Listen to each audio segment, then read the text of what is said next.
Tarun tea తీసుకొని రా. తెస్తున్నా sir. Sir తీసుకోండి.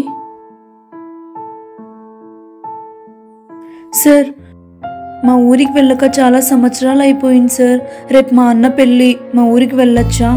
నువ్వు ఊరికి వెళ్తావేమో వెళ్ళు, కానీ నీకు ₹1 కూడా నేను ఇవ్వను. హలో, మన బ్యాంక్ లోన్ కట్టలేదని చెప్పి మన ప్రాపర్టీస్ తో పాటు మన ఆఫీస్ ని సీజ్ చేశారు సార్. అవునా? సారీ టు సే సార్, నేను కూడా వేరే జాబ్ ఎత్తుకుంటున్నాను. సరే, ఇప్పుడు నేను ఏదో ఒక జాబ్ చేసుకోకపోతే చాలా ఇబ్బంది పడాల్సి వస్తుంది. Excuse me madam. ఎస్. మీరా? ఆఫ్టర్ ఆల్ పని చేసుకునే వాళ్ళు ఈరోజు ఇక్కడేంటి? ఆ రోజు నాకు డబ్బు వాల్యూ ఏదో బాగా తెలిసింది సార్. అందుకే బాగా కష్టపడి ఈరోజు ఈ స్టేజ్ లో కూర్చున్నాను. దయచేసి చిన్న చూపు ఎవ్వరికి చూడకండి. ఎవరి టైం ఎప్పుడు ఎలా మారుతుందో అది ఎవ్వరికి తెలియదు.